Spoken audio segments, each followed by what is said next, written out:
Professor Natalia, and thanks for joining us today. And I'm looking forward to this talk. So, to introduce Professor Natalia, who is an in-house professor, she holds a Bachelor in Science of Civil Engineers and Master of Arts in Interior Design, with a professional interior design experience in residential and commercial spheres. She's a National Council for Interior Design Qualification Ambassador, and also maintains an active membership status with the Council of Interior Design Qualification and Interior Design Educator Council. Natalia has more than 13 years of academic experience teaching both in the United States of America and United Arab Emirates. During her 10 years of academic experience at Villa Maria College in New York, she has been teaching all levels of undergrad and graduate interior design students, focusing on active learning methodologies and providing individual attention to the students. At American University in Dubai, Professor Natalia is an associate professor of interior design with more than 3 years teaching and focusing on research. She has presented many conferences on a range of topics, from alternative methods of academic deliveries to student motivation. I'm sure that I did not include everything about Professor Natalia, but that's just a brief introduction about Professor Natalia. I would like to remind everyone else, if you do have questions to Professor Natalia, just type them in the Q&A, and at the end of the session, I'll be asking them to Professor Natalia. So that's all from my side for now. Professor Natalia, the microphone is yours. So, and we're looking forward to the presentation. Best of luck. Thank you very much. So now, thank you for a wonderful introduction. Speaking of the questions, if it's a quick question that could be answered right there and then, I don't mind brief interaction. Sometimes it seems easier this way. I'm going to share the screen now so we can see my presentation.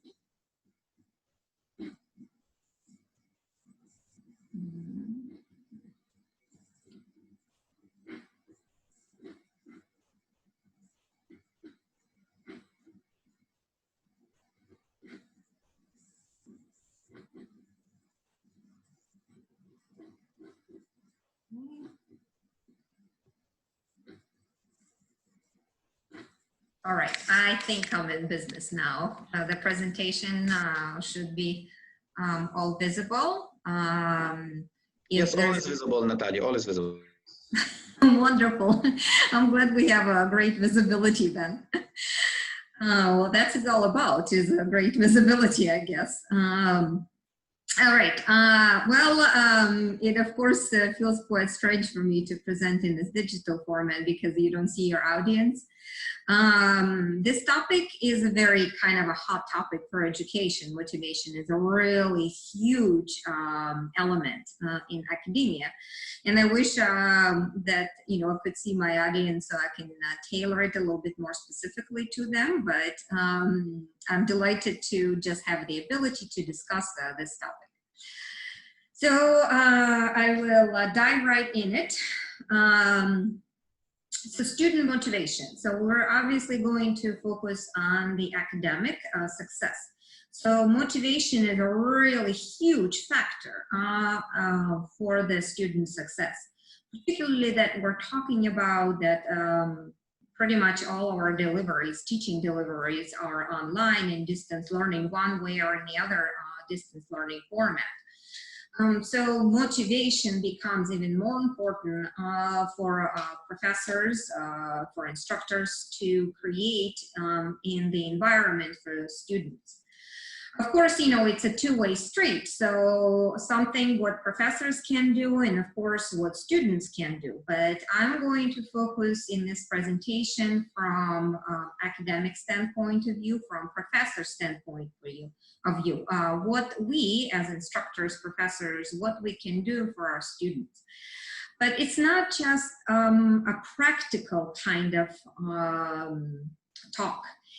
Because I have approached this topic from a research standpoint of view, and I have studied a specific type of strategy that is fairly common strategy in the creative fields to be used in a studio environment. And I'm going to talk about that specific strategy. So it's not really how to necessarily a presentation, but it's a bigger kind of discussion with a little bit of a how to talk. So yeah, that's right. So motivation. What is motivation? Well, it's this topic has been explored from many different aspects, and I don't want to talk about just motivation itself because we can be here for 3 days in a row. But I'd like to talk about specifically motivation, specifically for the academic success, specifically for students that can be created by professors for the students. So if we talk even, if I'd like to take you a little bit deeper into it, so I'm going to discuss 2 different types of motivations, but more specifically the second, well, in this description, that would be the first one. So there is 2 types of motivations, intrinsic and extrinsic motivation. I'm giving you references here, so if anyone would be interested in those references, I would be happy to share them. But these are 2 specific type of motivations. So extrinsic motivation, it's the motivation that comes from the external influences, which are very much familiar with the extrinsic motivation. It's something that makes us, something external that happens outside of us that makes us reach our goal. So the forms of extrinsic motivation in higher education, because we can talk about these forms of extrinsic motivation in many aspects of our life, because motivation is a huge topic in the field of psychology, in the field of higher education, in the field of education itself, K-12, or continuing education. It's huge, humongous kind of a factor.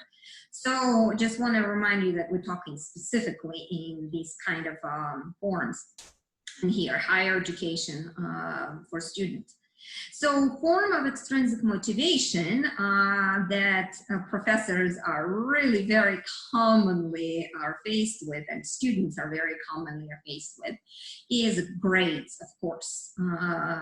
Sometimes it's a really a wonderful tool. Students are really motivated to get a great, good grade. But sometimes what we find, it doesn't work as effectively for student performance. Because as we speak for motivation, there's different goals that students may have. They may have, they would like to be successful in their academic, they would like to reach academic success, or they would like to get the grades. So, when we speak about the goals, the best, it's obviously when professors and students, they both have kind of the same goal.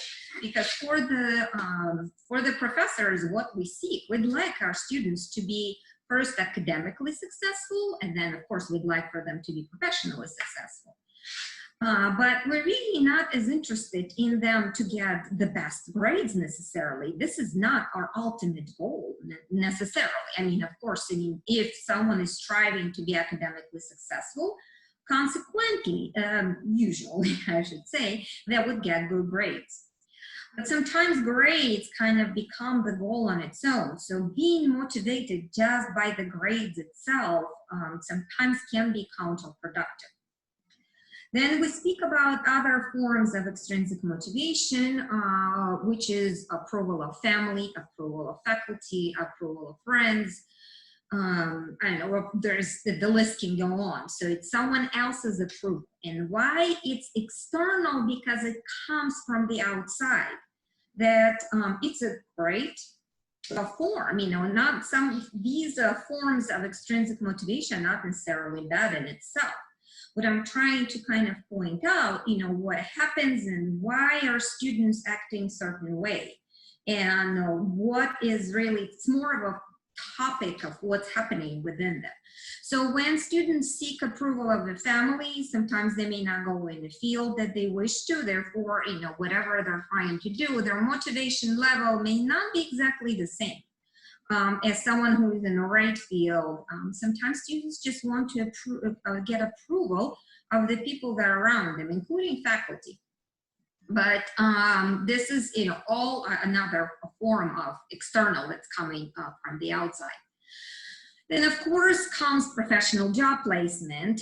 This is actually typically it's a very effective way of external motivation for students to have, and it's to get successful academically in order to be successful professionally.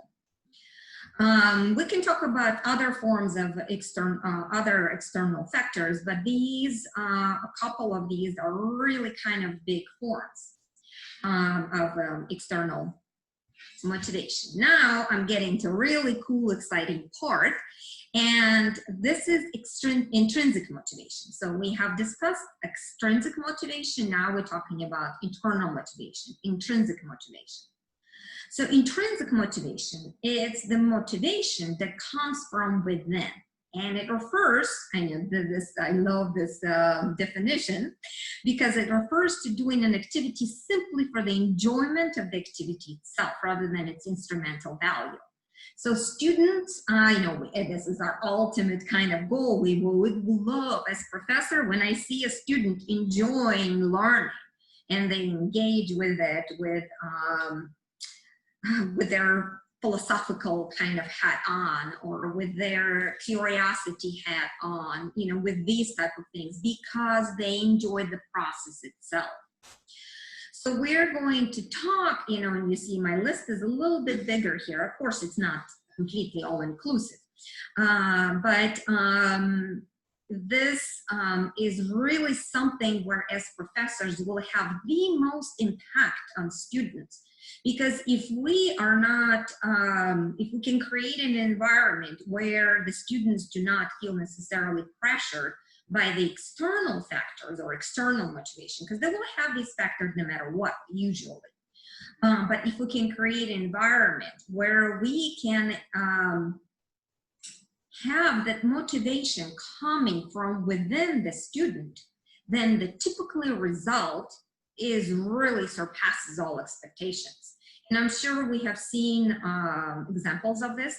And of course, this environment where you can create this, sometimes it's not possible. Sometimes, we have situations or we have students, then it's not going to work.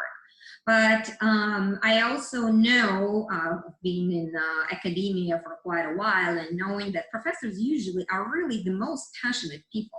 So one way or another, these forms have been tried. Really, I just wanted to acknowledge, kind of put all of these, cross our T's and, put dots in our I's to discuss kind of all of these forms. Because if we understand really what we're dealing with here, it really then we know what is it that we're really trying to do this. And of course, while we're teaching, while doing our everyday activities, but these, particularly in the form of online learning, the internal forms of motivation becomes really much more critical, because external motivating factors are, the students can hide away behind the screens. They can, turn on, there's, the list can go on, of course, with these. But if we can possibly create situations where these forms of intrinsic motivation can be initiated within the student, then of course the learning becomes much more satisfactory. They achieve academic success, not necessarily with less pain, but certainly with much more, they become more productive and they achieve more. So forms of intrinsic motivation, so curiosity and desire to learn. Of course, this is really, what, the professor dream is. You have students that are, trying to move that, you have students that, sorry, I think I just went back, okay, that are really, things coming up, that would really love to learn, that they really would want to excel, that they want to just this really kind of eager students. So curiosity and desire to learn, this is really a wonderful intrinsic motivation. Sense of achievement, students would love to feel that they are achieving something, they are reaching something. Particularly works really well for the active type of personalities. Satisfaction from ability to have purpose. This is something that is really kind of, I mean, all of these can be studied. That this could be something that can be studied on its own in this huge kind of form, because as human beings we really would like to have a purpose in life. You know, if we're speaking, you know, in philosophical terms, and we also speak in academic terms, I mean, each individual, you know, we ultimately want to be helpful, useful, and achieve something in our life. So when we can fulfill it, the students, at least partially, can be fulfilled within the environment, then this really creates this wonderful sense of satisfaction. So if the student can see that they're doing something useful, helpful for themselves or for others, or for, well, that's it, you know, themselves or someone else, then they can have this feeling of satisfaction. It's a huge one. It's, you know, then we're kind of dipping into in a little bit on self-actualization a bit. Sense of importance, huge one. It's to know that a person is valued. And in order for them to feel this way, they may go an extra mile and try to do something, to achieve something. So while these in learning happens, this is really quite exciting. Sense of competence, really huge one, because if a student feels like they know something, they're much more likely to step out of their comfort zone and to try to do something else if they've already established themselves in a particular field or particular skill or particular course. Sense of autonomy is also a big one, so the students can be somewhat more independent. With the list again can keep going. I wanted to touch upon a few big ones that as professors we can really create this. I can give a couple of examples that curiosity and desire to learn. As professors, we try to make our lectures, our studio fun and engaging. Sometimes, you know, when we have so much to cover, this becomes really difficult. But I have seen it back home in the United States, and I have seen it here quite a lot in AUD, that professors, they just happen to be a really passionate bunch of people, and they want to bring in their excitement about their profession, about their field, and that can be quite contagious, and students really follow with this one. Okay, well, I already actually talked about that motivation being critical for the distance learning format. So what can be done in different environments? Well, with this one, as I said, I really don't want to give you the idea of here is a to-do list, because our topic is really so quite huge. But really to think about things that have already been happening in classes, in lectures, in studios, or with individual kind of or small group interactions with students. Because these aspects, I mean, we as professors are faced with it every day. Sometimes, me personally, I feel like motivating a student is even more important for the student than really is for me to teach them something from my professional field. Of course, you know, I come in class prepared and I know my professional topic. But if students, I found it in distance learning format, ability to allow students to express their emotions, oftentimes in more of a private format, of course. Excuse me. This has allowed them to really keep going. And this becomes even more critical, well, motivation in its own, when we're talking about students who are either at the beginning of their academic journey or they're at the end of their academic journey, because they are going through the change in their lives. So when they're in the beginning of their journey, so they're freshmen, you know, they feel scared, intimidating, you know, what's going on, what's happening with this. Sometimes for professors to acknowledge, you know, we do these things, you know, but for the professors to acknowledge, you know, this is what's happening, this is what's going on. By doing this, you can do this. Let's have fun. Let's enjoy it. Let's do this. Maybe you can do, you know, this, you know, to give them that sense of achievement, for example. There is different strategy. There is different, you know, low stake assignments that give, you know, that sense of autonomy, sense of satisfaction, sense of learning. So this is what we talk about freshmen. If we talk about seniors, you know, what seniors are experiencing, because I have taught a group of seniors in the spring, and that sense of anxiety for the students, you know, particularly with this distance learning that we're faced with, because the uncertainty of life, you know, there's, you know, it's not known what's happening, and, you know, we all kind of went through this.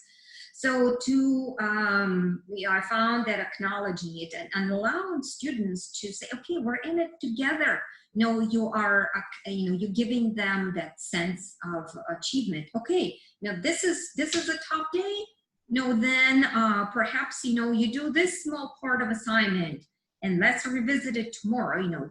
Obviously, you know, we know this big kind of thing is scaffolding, breaking it down in small increments, you know, supporting, and all of this. I mean, these are all pretty much well-known tools for the pedagogical tools, but they become so critical in a distance learning format. Okay, so now what I'd like to do is to talk a little bit about specific environment, studio environment. Excuse me a second, I'm gonna get to just a sip of water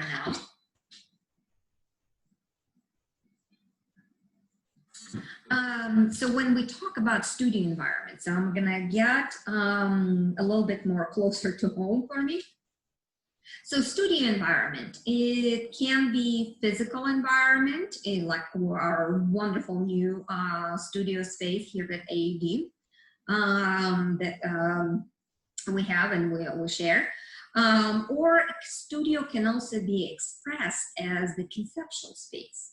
So like the studio in terms of, you know, how the interactions happen between the professors and the students, and between the students, and between the students within the course group, or now because we have this wonderful ability, you know, more of an open format for the students to interact not just within one particular course, but they can interact between the different studios. And also studio as an online kind of form, because studios are generally not necessarily taught fully online. It's not a very common way for studios to be taught. Hybrid method of teaching is also could be quite successful for studio environment. But fully online can be a little bit more difficult. But having that conceptual studio environment, either physical environment or online environment, or I should probably say more distance environment. So this is the environment for practicum. You know, if we just take a typical kind of definition of what is studio environment, it's where the practicum projects happen. So for the interior design field, for architecture field, for other creative major field, it's a typical project. You know, this is where we do projects with students. But studio can also be for other fields, not just creative fields. You know, I'm specifically talking about creative majors because, I mean, this is my field, so I can talk more about this. But because of my undergrad background, I have been exposed also to studio spaces for engineering students as well. And I would say it's actually quite similar. You know, you're dealing with different topics, you're dealing with different projects, of course, but the environment itself and interactions are similar, the idea of them, because when you take a specific studio interaction we really find very interesting dynamics. I have been studying a little bit is what happens within studio specifically, because the studio environment, if we just take the course itself, is really can be quite interesting. You know, we talk about the studio cohorts, you know, this group, you know, what happens with them, how they participate, what they do, how achieve. So this is really quite cool. I'm going to get back to this in a little bit as I speak a little further. Okay, so now I'm going to talk a little bit specifically about this study, a research study that I did in which motivation tool that I used. Very common tool that used in interior design field, in an architecture field, in graphic design field, well, in a lot of fields, in creative fields, or non-creative for that matter. It's client-based learning project. So when we speak about the client-based learning project, because in a studio environment, we can do projects that are typical theoretical projects. So, you know, the professor or a group of professors create a project that simulates the work experience, professional project, and then we work through it. You know, we've got objectives that have to be fulfilled, and then the students work on this project, and the learning happens through this project. Sometimes there are projects that are client-based learning projects. So there are still professional projects, but they are kind of actual projects that happen. But the bonus with them, they have a client that is associated with this particular project. I know back in the United States, this is really a very, very common form of that we practice at the university where I taught there. It is a very common method, pedagogical method that is used in the interior design field. What I wanted to study is really how this particular client-based learning project, which is a fairly common form of project within the studio environment, how it affects student motivation. What really happens, you know, what kind of, you know, how we take this intrinsic motivation, we break it down in these different categories that can be more tangible. Because when we speak about intrinsic motivation, when I talk about, for example, sense of autonomy, you know, sense of autonomy, you know, what are these little sub-points? How do you touch it? How you take it and how you study it, you know, how you evaluate, you know, how the student experiencing intrinsic motivation or not experiencing. So I wanted to kind of get into it and study the processes within the student while they're going through these perceptions. That's pretty much what we can study, their perceptions. I wanted to take something fairly common, like a client-based learning project, and study it from that kind of lens of intrinsic motivation and see what happens and learn from this, you know, what kind of things happening and how we can affect it further. So the methodology study, this was a longitudinal study. I had, there was 2 phases that I did here at the American University in Interior Design Department. The first phase was in the spring of 2017-2018 academic year. I gathered that I had a really wonderful group of students, a fairly large group of students, as diverse as, you know, we have really amazing ethnical diversity here with students. A little bit of a limitation with the age and with gender, but this is fairly typical for interior design field. I collected data from 31 students. They were sophomores, and we were doing client-based learning project with 2 classes. A little bit more about the project itself, but I don't really want to focus in talking about the project because it's a little bit more specific to our field And really any project in this case would work. But we had a client. Fortunately, for students, we had a local client here at our admissions office. The student had familiarity with the client, and we had formal interaction. So it was a very typical kind of a client-based project where students are working on the project for the client, and the client comes and gives student the opinion, evaluates the work, and tell them I like it or I don't like it, kind of thing. Because oftentimes students, it's difficult for students to take criticism. I mean, it's one of those, you know, as hopefully I have professors in our audience, so you may know that criticism is something in our field that we teach students to achieve, to take the criticism and dissociate themselves from their work and just focusing on their work improvement. Okay, so what we did in the first phase, collected data. There's multiple different things that we did, analyzed it. And I had a quite significant response.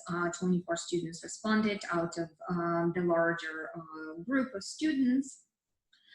The second phase was in fall of 2018-2019 academic year, and I had a smaller group of students in interior design senior undergrad students, and this was for senior students for the upper level classmen. So taking from the experience from the first phase, what I did with this phase, I did pre-project and post-project surveys on top of the observations, of course. And what I was focusing on is to, because we were speaking about student perception, I needed to study the way that they were experiencing the motivation within them. So I administered pre-project to evaluate their expectations, and then post-project to evaluate their perceptions when everything was completed. So this is a little bit about the project, very much a similar, very complex project because, you know, they're seniors. But same thing, you know, I had a client, we went through the project, client was critiquing students, giving them feedback, and the project would be in production phase. So use the data, so kind of a similar thing. Here's a little bit of the stats. Okay, so now we're coming to a really fun part. So what we can talk about is that I was expecting that to give students a client-based project, their motivation would increase. You know, if we think about it, you know, that's very logical. Right? My hypothesis was that the students would be interested in to work on their real project in the studio environment. So therefore, if they would be interested, you know, and we'll talk about, you know, how I wrote down intrinsic motivation in a little bit, so that their sense of efficacy for that particular client in society in general, which is also a big part, you know, their sense of achievement, that would increase that client-based project. But what's interesting, because, you know, just to take it and say, okay, I did sophomores, I did seniors, you know, I expected their intrinsic motivation to increase, but what I also wanted to do is to compare these two groups of students, and it really created quite interesting data and how the students, because they have behaved quite, well, not behaved, I should say, but their perceptions, because, you know, I can't really, you know, but that was my observation how they behaved. But it's really, you know, what my data indicated is their perceptions were really quite different. And in some cases, the data have surprised me a bit. Well, and then the last one point that I have on here I wanted to discuss is to bring your attention, because this is really quite a huge topic on its own, and hopefully I will investigate this in the future, is that in both cases, students did not feel satisfied with their grades. They were not happy. They didn't expect to receive better grades when they worked on their real project. So when we're talking about external and internal motivation, or intrinsic and extrinsic, grades become, they're really as an extrinsic motivation. And I'm really focusing with this on intrinsic motivation. So the grades become the factor that's on the external and becomes less important versus what is really happening internally with them. So their level of excitement gets higher, so their intrinsic motivation increases, and the extrinsic motivation becomes less important. So they're more engaged in their learning. Okay, so now you see this scary graphs kind of thing. I don't really like to talk too much with the graphs, but what I'd like to use this here is really more, let's see if this works. Up there. Is for the texting here. Because this, what I did, because with a really lovely array of data that I had, I did a couple different things. So with this, what I did a comparison between sophomores and seniors. So I took post-project survey. So I studied their perception through the process. So when we look at sophomores and seniors, the different ways of how they responded to the motivating factors that I have created for them within the studio environment. So when, excuse me. So when we take intrinsic motivation and we break it down to these factors, and also how the survey, of course, created, I can't just also, do you feel like your intrinsic motivation have increased, because I'm not going to have much results with this. So I need to use the language that is palatable for students, obviously. But also in the bigger kind of a scheme of things, I'd like to see, how that intrinsic motivation translates into more of these different subcategories. So then I can pinpoint that and study this a little bit. So when I look at one of the forms of intrinsic motivation is their internal factors, right? Do they find this interesting?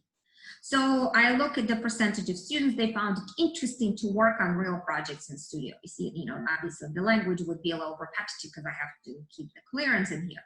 So it's their interest. And you see that both sophomores and seniors, they found it interesting, more, I have 100 for sophomores and almost 90 for seniors.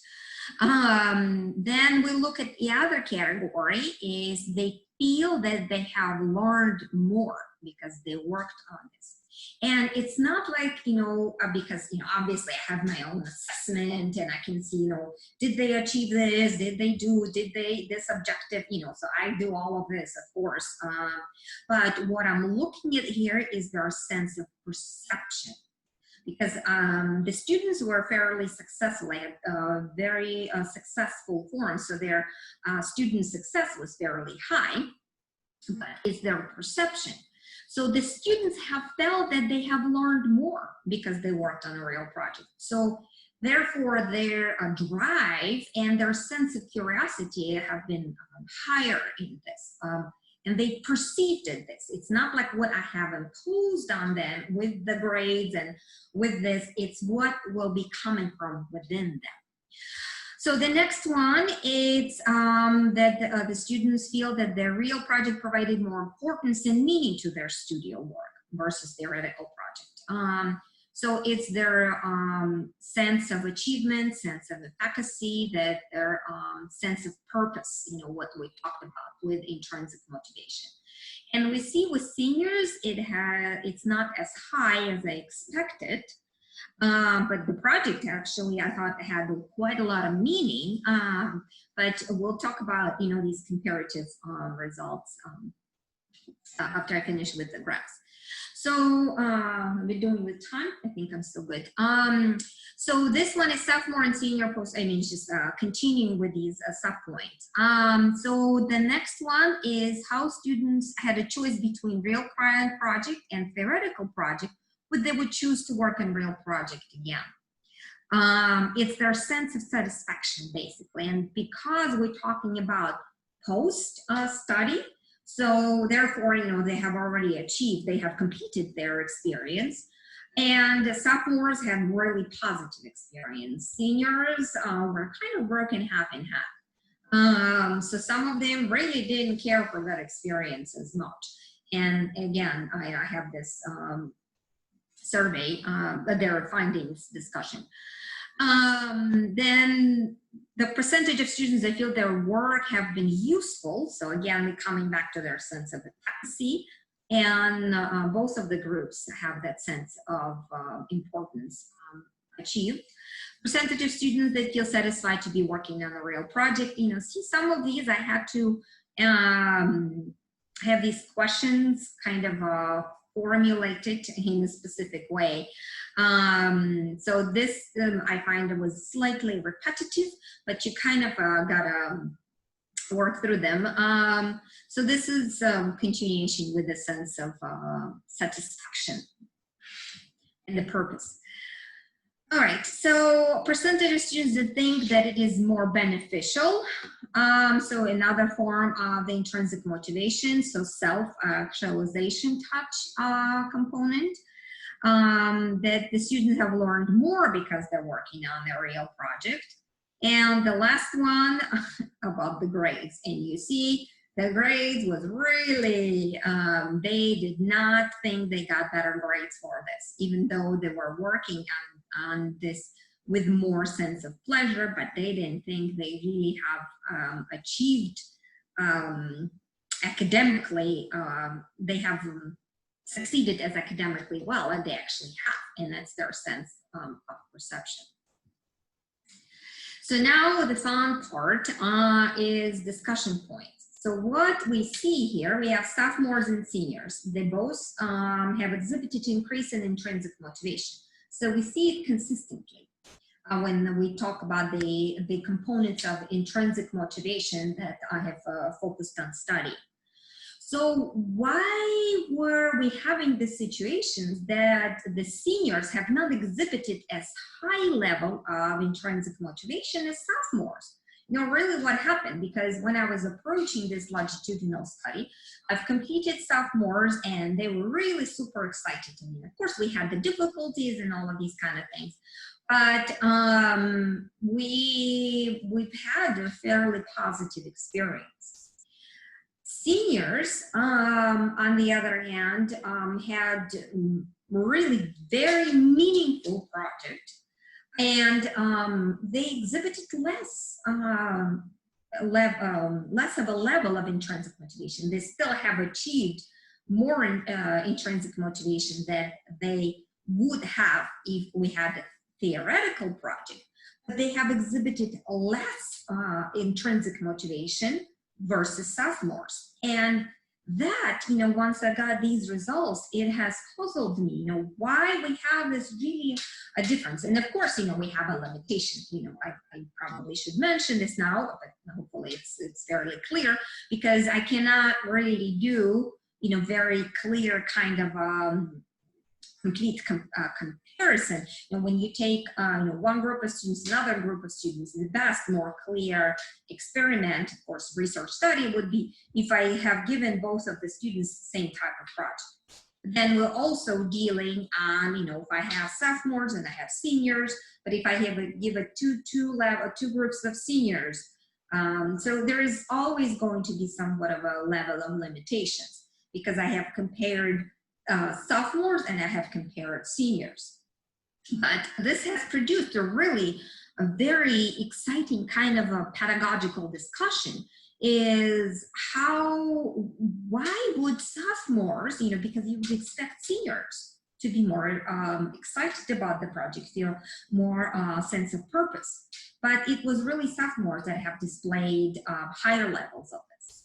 So when I looked at the specific, that's why I'm giving you a little bit of the information on both of the projects.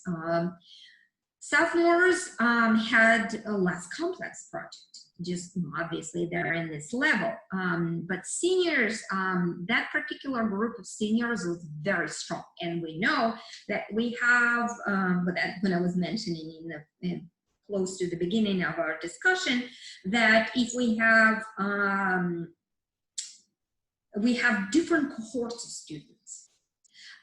So that cohort of sophomores was not as academically strong as that group of seniors. That group of seniors were exceptionally academically strong.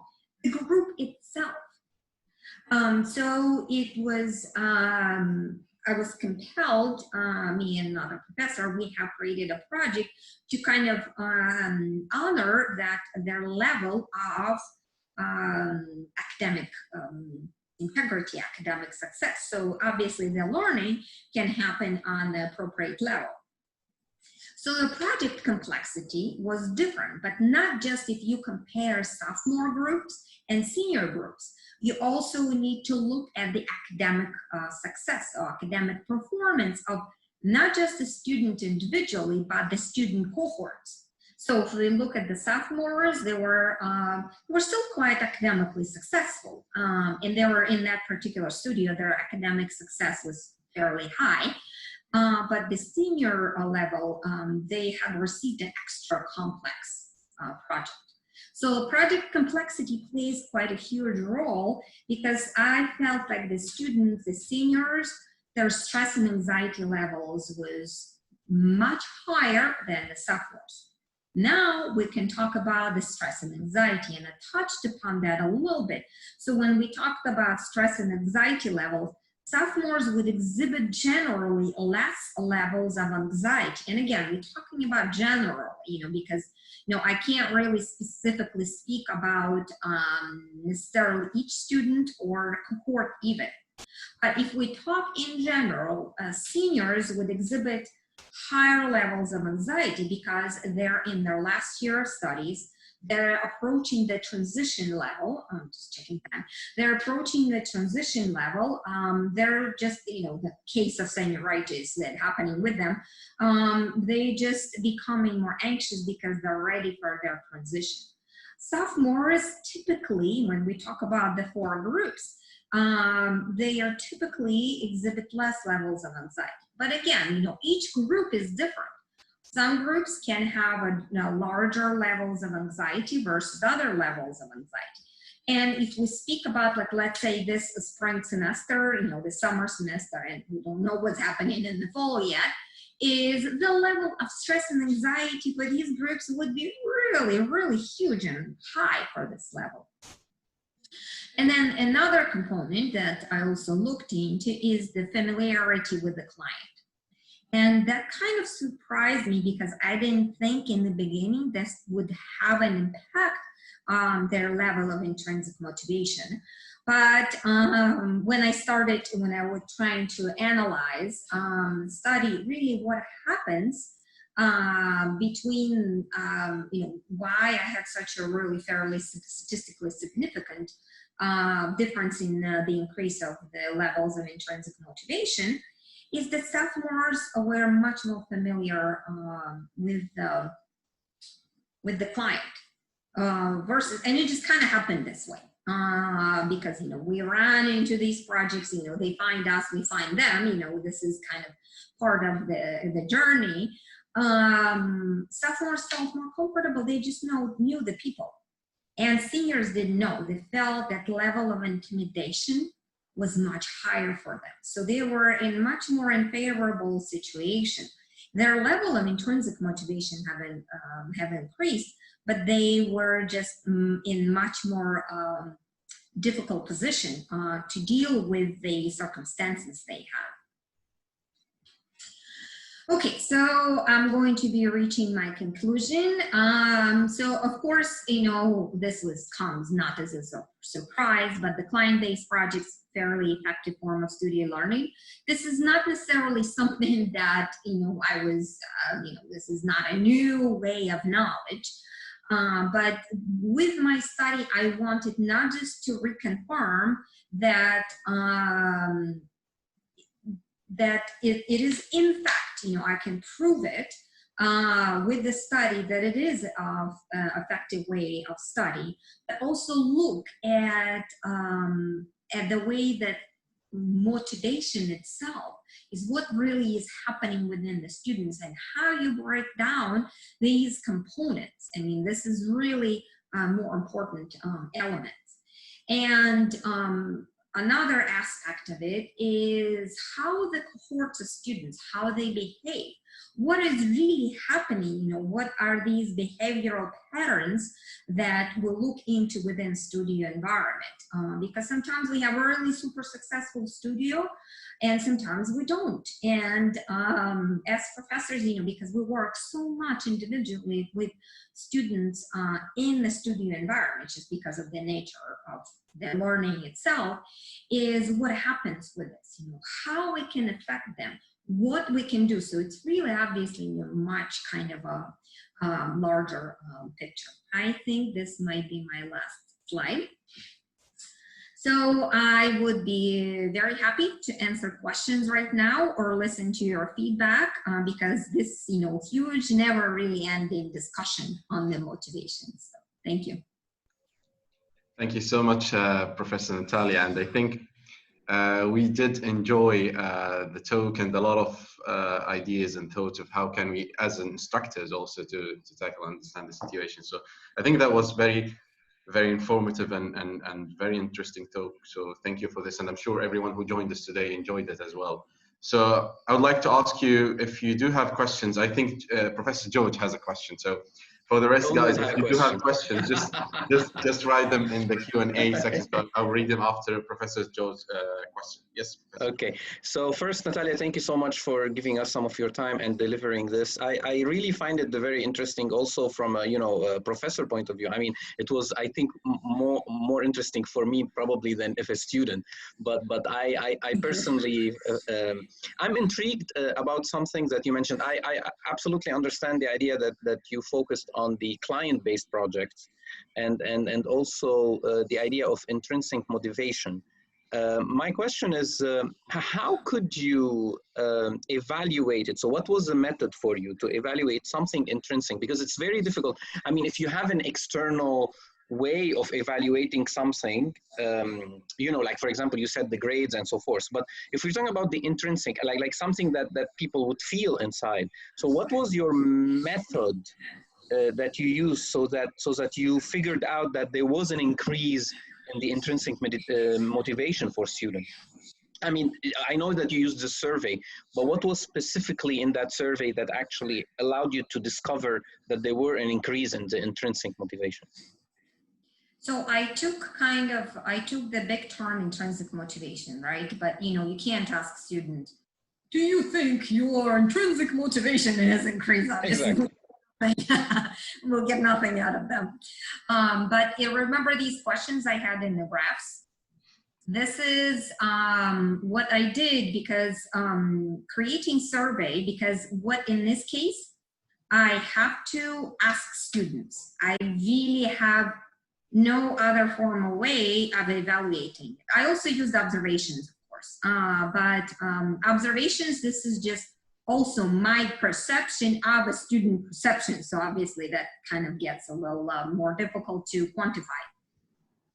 But in order for me to quantify this, what I did, with these questions, I took bigger umbrella of intrinsic motivation and I broke it down to factors that would translate in its summative form into the intrinsic motivation. So remember these questions when I talked about, do you feel interested? Do you feel that you've been enjoying? Do you feel that sense of purpose you have achieved? The questions are very simple because I cannot really ask students in very big words. Big words are big no-no, of course, in a survey. But I had to calm down and I have to keep very minimum amount of questions for the students because you cannot go higher 15 questions would still work, but 10 questions per survey, you know, I don't know if you've ever done specific surveys of this type, but 10 questions is kind of, you know, this is where you end it. The more simple you keep these questions, the better results you get, because they can't really figure out what is it you're really asking them, so they're gonna answer honestly. You know, this is what you're looking for. So when we talk about interest, you know, this is part, if a student has interest, if they're curious about something, this links back. So this comes back to what is really intrinsic motivation. Because if we take intrinsic motivation, so, you know, if we think about intrinsic motivation as a soup, okay, so what goes in the soup? So for, you know, curiosity, that goes in the soup, right? So that's your carrots or something. Hopefully you like soup. Then you take interest, and then we'll look at enjoyment. So then you look at sense of purpose. So sense of purpose would link back into that self-efficacy or the self-actualization. You know, I can't really, in the question, I can't ask, do you feel like you have achieved the self-actualization in the, so I asked them simply, do you feel like you've been, what you did was important? So this has translated it. Maybe I should have done a slide with kind of linking into these things. So when I ask them these questions, and if the students tell me, okay, yes, I was, it was interesting for me to work on it. It seems like it's a very simple answer, but I take this, yes, I was interested. Yes, I found that this was important for me to work on. And I was comparing it with the theoretical project, because this group of students, they all have done theoretical projects as well. Which, you know, is a common form of pedagogical methods in the studio, right? And then I threw in the grades too, just to see how really, this was a little cherry on top for me, is really how, because grades are external, and they all really reacted to it. It's like, no, we hated our grades. Because they hated, or they always hate their grades, but they specifically did not feel satisfied with their grades for this type of project versus theoretical project, because they thought it would have been easier to get the grades on theoretical project versus this project. But they felt more interested, they felt more excited to work on this, and they felt more, I like, you know, that list that I did with the questions, like they have exhibited these perceptions on this. And, but they still, their sense of satisfaction, also, you know, there's another one, has been higher than of a theoretical project. So I was really kind of reconfirmed once they answered with the grades that that formula of external motivation had less importance for them versus these other perceptions that they have exhibited through the project. I'm sorry, I don't know what I think I answered in a more complex way. Oh, good, good. Thank you. Thank you, Sorry. Natalia. I do have one question from the audience, and I think you went over this in the presentation, or even with answering Professor George's question. So Melanie asking is saying, a great presentation. Have you mapped the grades against the findings? I attempted this, and I must say that it has created a huge limitation component. So when I looked at the grades, both of the groups have been academically successful. But when we look at the grades, because if I would map the grades against the answers, I would have to also look individually. And then we enter into the limitations kind of category, because yeah, that was a painful situation, because then we look at the individuality, and then I reach too much limitations within, because each student had their own, and I don't know, I kind of haven't really figured out how to really take that data and do something meaningful with this.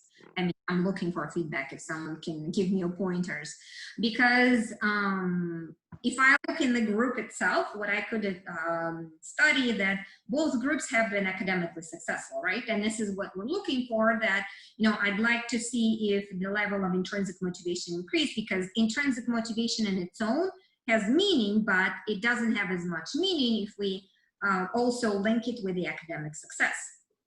But if I look at each individual student would start having other limitations for the grades. So I can't really, that data has proven not as useful for me, because then I enter, it's like the student, okay, they didn't really have a good semester, or they missed classes, or they had personal drama going on in their life.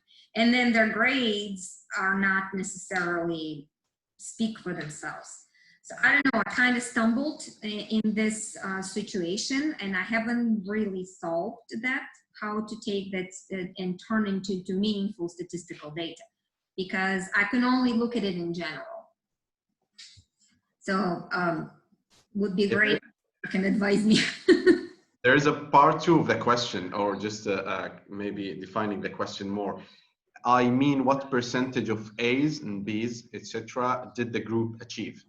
Oh, I don't have the data in front of me.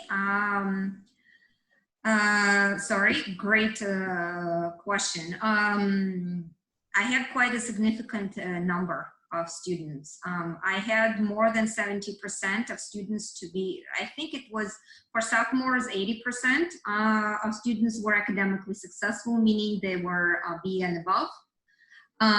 For the seniors, it was the number was higher, actually. I don't think anyone was really in a C level at all. But I don't have an actual data in front of me for this one. Actually, yes, thank you, because I probably will add this on this. I just finished with article writing on this subject. So now it really gives me some good points for me to enter this into the discussion. I'll make a note. So Natalia, to end this, I mean, what would you suggest to professors in order to motivate their student? I mean, I could see that they were the sophomores seemed more enthusiastic or more motivated than the seniors. So what would you suggest? How can we motivate the seniors so that at least they could, you know, they could reach the level of the sophomore? So what happened so that the seniors are not so motivated, and how can we motivate them to at least the same level of sophomore? So I'm gonna give you 2 answers, hopefully. To answer with this specific example that I have given you, because I wanted to give something, you know, very tangible with a research study, right?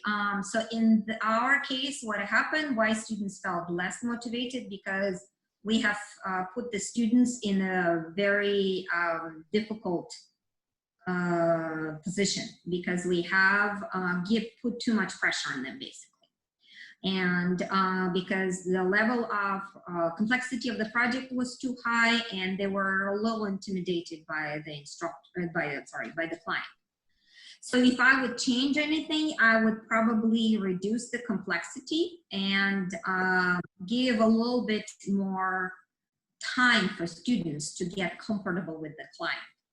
You know, of course, in retrospect, it's very easy to think about this. And we didn't think, we did the project with Professor Kristen, and, you know, for us, because this is our professional field, we didn't think, oh, so what's the big deal? You know, this is what you do. They're seniors, they're very strong. So we didn't expect them to respond in this way. But to answer really, because this was just more specific example, obviously we're not gonna have this kind of a case scenario again, exactly this way. But how for professors to create more motivation? I mean, really, with my topic today, I wanted to create awareness more than anything else, is because as professors, we find ourselves in these different circumstances, and we can create specific case scenarios and how we can achieve intrinsic motivation for students. So if we look at these specific kind of category that I have discussed today, So when we talk about sense of autonomy, when we talk about, the big one that is really all of us are focusing on, or at least try, is that sense of curiosity and joy from learning. Now, this is probably the biggest one, and usually the easiest one to create within the environment, that I am sure all of the professors have tried something in this case. But if, just, to humor students and, be a clown in the class, I mean, this is obviously not going to produce the same impact, it's just the purposeful enjoyment, the purposeful creativity, curiosity, well, creativity also comes with that. So what I'm just really saying that if we think about is these different strategies that we have employed, because this presentation is not really about the specific strategies, it's more about, look, this is big umbrella of intrinsic motivation. This is what happens within the students. So if I would try this kind of a tool, so, my big thing was I wanted to take client-based learning because I know this will create the intrinsic motivation reaction for the students. But you probably have done that before. I'm sure, Georgia, you probably have done something like that. But it's really seeing how you kind of affect this. So it's like taking something and then know what the reaction of the students will be. So taking this and having the awareness. So you're approaching, having pedagogical, solid pedagogical approach. So here's what, I'm taking. What I'm doing today, I'm doing simple strategy. I'm joking with students. Okay, so this is one of the, easy, making a rapport with students. But what it does, reduces stress and makes them, giving them a little bit sense of autonomy.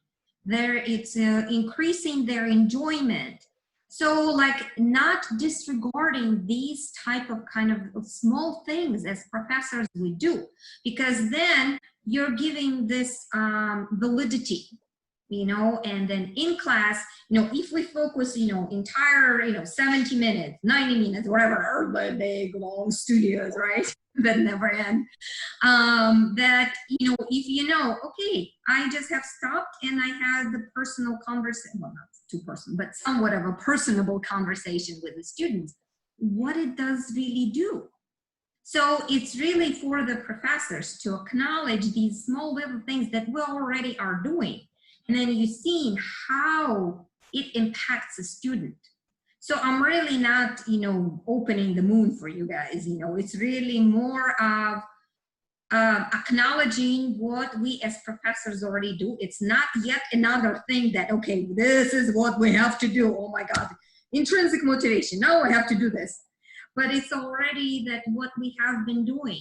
But now it's just really, okay, this is actually what I've been doing. Okay, so maybe if I do it this way, then I enjoy it more, and then students would enjoy it more. So it's, again, it's not about strategies, like common class, on the 15th minutes of class, students probably feel tired, or actually 50s, right? 45 minutes or 50 minutes, right? Students probably feel very tired, so what I need to do, and the level of attention drops. So therefore, I'm going to kind of move the theory out, no more lecture. I'm giving them, get small little anecdote, they relax, we come back into it. This is intrinsic motivation strategy. Do you see what I mean? But really, if whatever we do with our studios, because I'm speaking specifically about studios, but all of this can really work with anything, with lectures, with interactions, one-on-one with students.